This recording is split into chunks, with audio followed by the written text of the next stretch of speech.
Assalamualaikum at isang mapagpalang araw po sa ating lahat. Sa araw na ito, ating tatalakayin ang postkolonyal na teorya ng kulturang popular sa konteksto ng Pilipinas.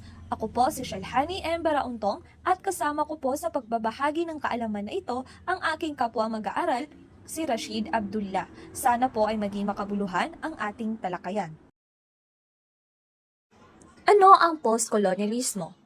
Ang postkolonyalismo ay isang teorya sa panitikaan na nag-aaral kung paano binago ng kolonyalismo ang kultura, pagkakakilanlan at panitikan ng mga bansang nasakop. Ayon nga kay Anne B. Dobbie 2011, tinitingnan nito ang relasyon ng mananakop at sinakop at kung paano patuloy ang epekto ng kolonyalismo kahit tapos na ang pananakop. Paano nga ba sinusuri ng postkolonyalismo ang kulturang popular sa Pilipinas? Unang-una, nagpapatuloy ng kolonyal na kaisipan at pamantayang kanluranin. Ibig sabihin, ipinapakita nito kung paano ang mga ideya at pamantayan mula sa kanluran ay nananatili pa rin sa ating kultura. Pangalawa, nagtataboy o nagpapalit sa katutubong identidad. Pinapakita nito kung paano nababawasan o nagbabago ang ating sariling pagkakakilanlan dahil sa impluwensya ng ibang kultura. Pangatlo, nagpapakita ng kultural na hybridity o paghahalo ng kulturang Filipino at Badiaga. Ibig sabihin, pinapakita nito kung paano nagmi-mix ang ating kultura sa mga elemento mula sa ibang bansa. Panghuli, nagiging daluyan ng pagtutol, pagbawi at dekolonisasyon. Pinapakita nito kung paano ba ginagamit ang kultura para labanan ang mga epekto ng kolonyalismo at bawiin ang ating sariling pagkakakilanlan. Meron kami ditong ibinahaging 5 halimbawa ng kulturang popular sa Pilipinas na maaaring suriin gamit ang postcolonial na teorya. Una ay ang pamantayan ng kagandahan at mga patalastas sa Pilipinas. Pangalawa, mga beauty pageant sa Pilipinas, halimbawa ay ang Miss Universe Philippines. Pangatlo, OPM at Filipino rap o hip-hop culture. Pang-apat, social media at kulturang influencer sa Pilipinas. Pang-lima, mga pelikula at seryeng Pilipino na humahamon sa kolonyal na naratibo. Upang ating mas maintindihan ang ating unang halimbawa na ang pamantayan ng kagandahan at mga patalastas sa Pilipinas ay ating itong ipapaliwanag ng mabuti.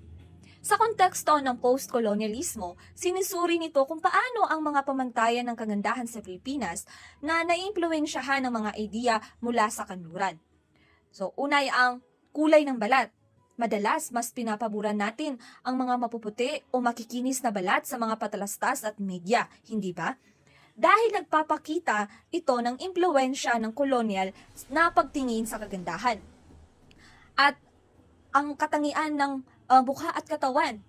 Ang mga katangian na tinuturing na maganda ay madalas nakahawig ng mga kanluranin tulad ng matatangos ang ilong o makikinis na buhok.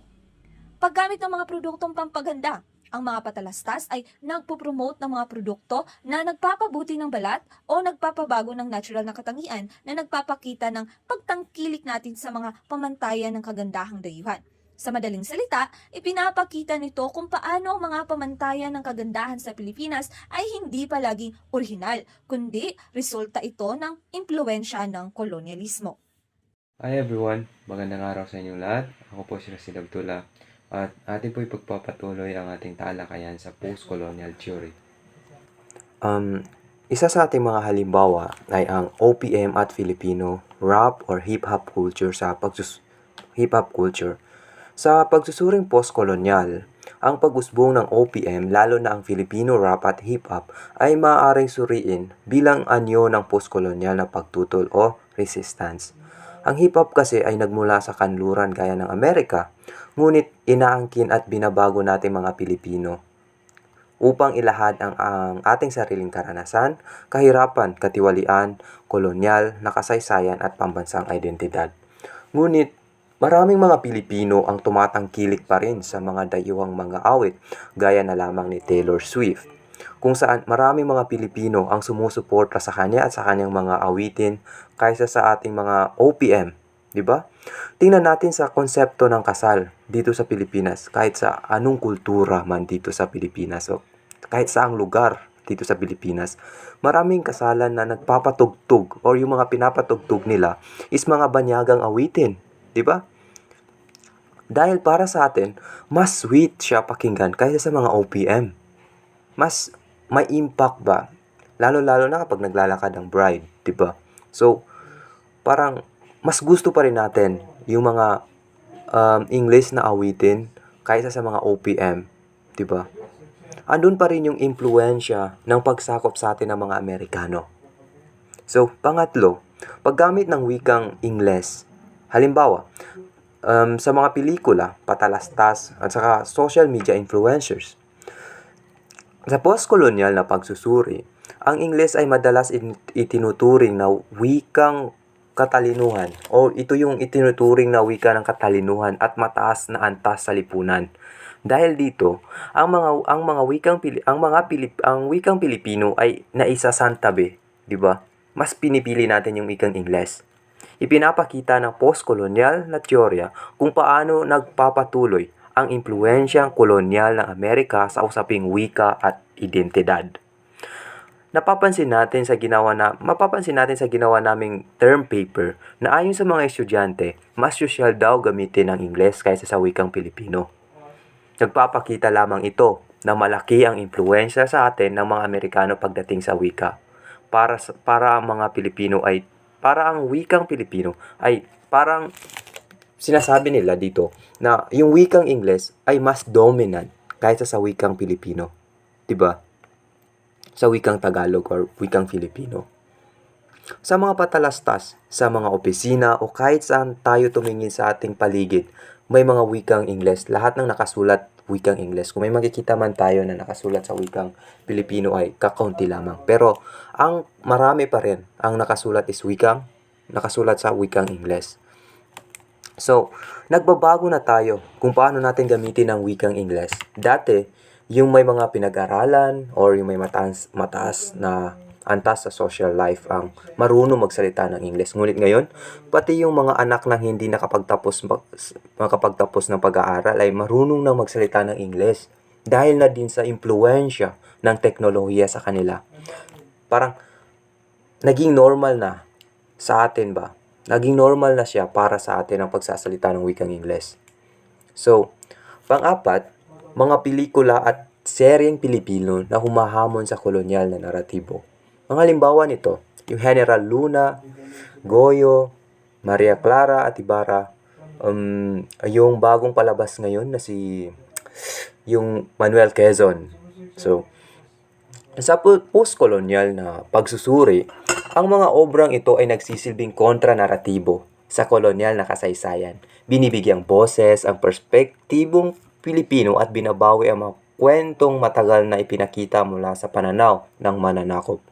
Naging instrumento ang kulturang popular sa pagmulat at dekolonisasyon ng kamalayan. Sa panahon natin ay maraming ginagawang mga pelikulang makasaysayan, pagpapakita ng ating nakaraan, gaya na lamang ng Goyo, ng General Luna, or di kaya yung bago ngayon si Quezon, kung saan nakita doon yung paano ba naging presidente o naging buhay ng ating presidente na si Manuel L. Quezon, di ba?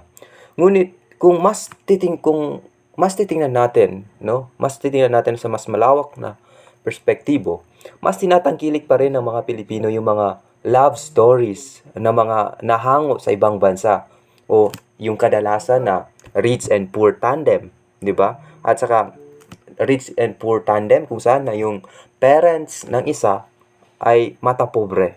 So, parang kung titingnan natin lahat na makikita natin love stories na ganun, di ba? Hindi naman lahat, pero karamihan sa mga love stories na nakikita natin at ginagawa dito sa Pilipinas ay ganun. So, ganun yung mga movies and dramas natin. Hanggang ngayon, ganun ang takbo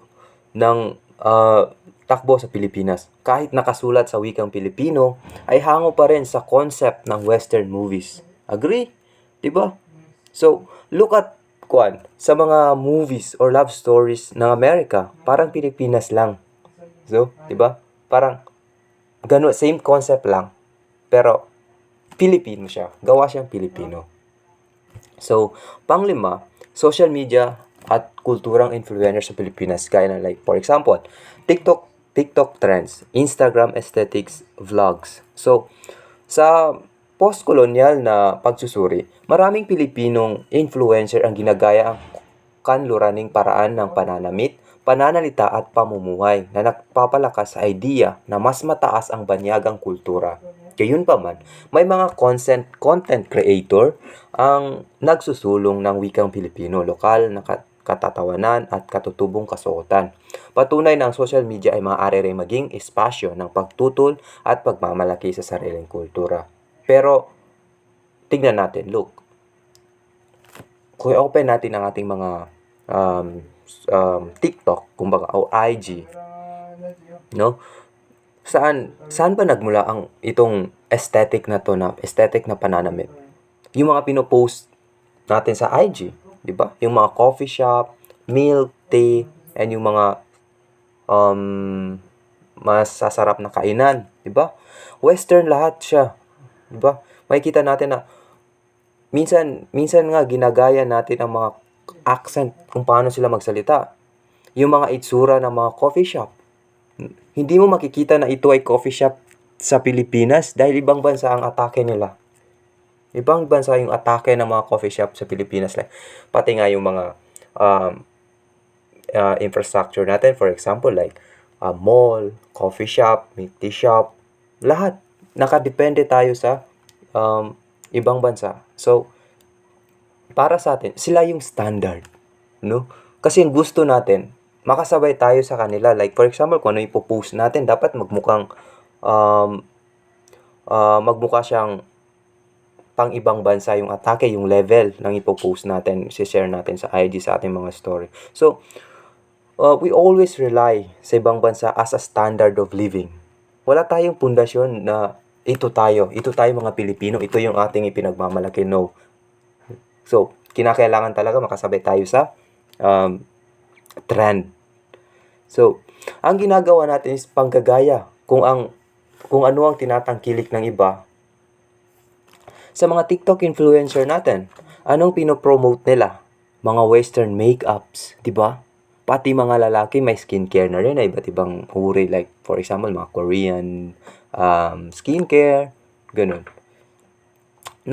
Napakalakas ang impluwensya sa atin ng mga sumakop sa atin.